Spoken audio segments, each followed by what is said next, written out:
عبادي الذين آمنوا إن أرضي واسعة. Begitu mendoakan orang sakit koma, apa yang dibaca? Doa-doa untuk orang sakit pada umumnya, dan yang kedua adalah doa-doa khusus spesial bagi penyakit-penyakit yang sifatnya barangkali sebagian manusia sudah melihatnya cukup berat. Ya, doa-doa yang umum kita bisa bermohon kepada Allah seperti yang diajarkan Nabi sallallahu alaihi wasallam, itu kan, Allahumma innaka antas syafi la shifaa illa bi shifaika, ya Allah mashfi shifaan ajila shifaan la yughadiru saqama, misal itu yang paling standar.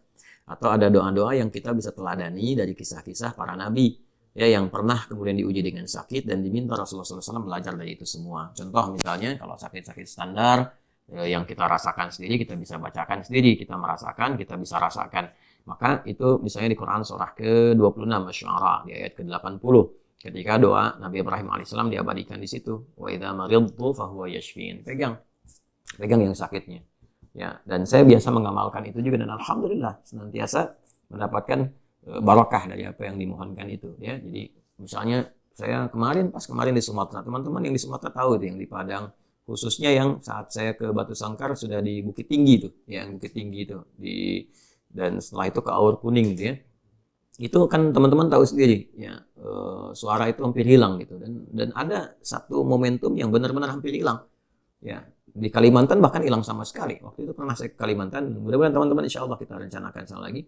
Itu hilang betul, mau ta'lim hilang. Ya, kemudian ya bismillah, dipegang, dirasakan, kita mohonkan dengan tulus, ikhlas, kita minta ya Allah, Engkau berikan amanat untuk mengajar, Engkau pula yang memberikan kelancaran, kemudahan. Kita minta wa idza maridtu fa huwa yashfin. Ya, untuk kita jadikan dhamirnya mukhatab. Wa idza maridtu fa anta tashfin. Ya Allah, kalau saya sakit pasti Engkau sembuhkan. Enggak mungkin Kau Maha Penyembuh, kan? Lalu kita berikan herbal tentu gitu kan, kemudian kita pegang lagi. Alhamdulillah, begitu mulai mengaji keluar keluar sampai lancar. Nah, setelah selesai hilang lagi gitu. Nanti apa namanya, diberikan kesempatan istirahat, ada lagi, alhamdulillah. Nah, kalau yang kira-kira cukup parah, dokter mengatakan mustahil seperti ini, ada koma dan sebagainya. Nah, ini yang seperti ini bisa doanya Nabi Ayyub alaihissalam. Itu di Quran surah ke-21. Coba ya lihat. Quran surah Al-Anbiya 21 ayat 83 sampai 84. Ayat 83-nya Allah Subhanahu wa taala menyampaikan, wa ayyuba idna rabbahu anni massani dhurru wa anta arhamur rahimin. Itu doanya, ya. Dan aku buka, kata Allah, kisah Ayyub alaihissalam, dan belajarlah dari kisah Ayyub alaihissalam ketika beliau diuji dengan penyakit. Penyakitnya dulu yang disimpulkan bahwa tidak sulit untuk bisa mengatasinya. Tidak ada orang yang pernah mengalami itu, dan tidak ada orang yang diuji dengan itu setelahnya. Artinya kan melebihi apa yang diuji orang-orang kekinian. Ya, dan nggak terlukiskan kekinian oleh kita. Banyak riwayat menyebutkan apa jenis penyakitnya, tapi secara intinya medis sudah angkat tangan, sudah give up, nggak bisa ini.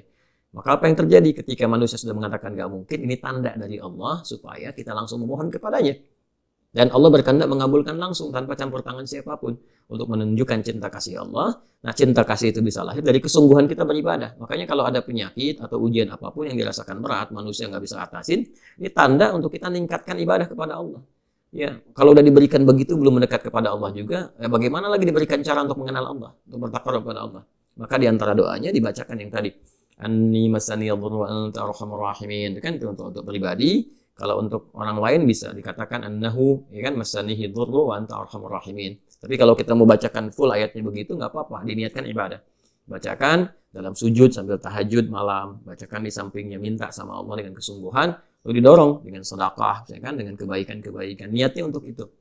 Apa yang terjadi? Fastajabna, ya, fastajabna lahu fakashafna ma bihi min dhurrin ma lahu min dhurrin, ya, wa atainahu ahlahu wa mithluhum ma'ahum rahmatan min indina wa dzikra lil 'abidin. Itu ujung ayatnya. Jadi menerjemahkannya, kita terjemahkan, maka kami langsung jawab doanya. Ya kan? Maka disembuhkan Ayyub alaihissalam dari penyakitnya, didatangkan kembali keluarganya. Maksudnya setelah sembuh, istrinya mengandung kembali, keluarganya kemudian balik dalam arti lahir lagi. Bahkan lahir 2 kali lipat dari sebelumnya. Ada yang mengatakan sebelumnya hanya 12, dan lahir kembar sampai ada 24 anak. Kaya lagi setelah itu. Tapi ujungnya lihat, wa dzikra lil 'abidin. Dzikra ini pengingat, contoh bagi orang-orang yang diuji dengan rasa atau ujian yang seperti serupa, substansinya sama walaupun dengan cara yang berbeda. Misal tiba-tiba Anda bekerja dari yang omsetnya, hartanya mapan, kaya, tiba-tiba kemudian hilang dalam sekejap, ya kan? Wah, ada yang tertipu, ada yang macam-macam, hilang harta. ya aset hilang. Nabi Ayub kan begitu, sehari hilang semua, ternaknya habis, ya, kemudian kebunnya terbakar dan sebagainya hilang. Yang kedua ada yang diuji dengan orang-orang terdekat yang meninggal dan sebagainya, ya, seperti Nabi Ayub diuji. Ya, kemudian yang ketiga dengan penyakit. Nah, kalau dia diuji itu dan memang sudah parah, orang mengatakan ini mustahil, maka apa yang dilakukan? Yaitu wadzikra lil abidin. Abidin itu jamak dari kata abid. Abid itu orang yang meningkatkan ibadah kepada Allah. Maka kalau sedang diuji, kembali kepada Allah. Ya, kalau sedang kena musibah, kembalikan kepada Allah. Nah, itu yang dimaksud Al-Baqarah ayat 156.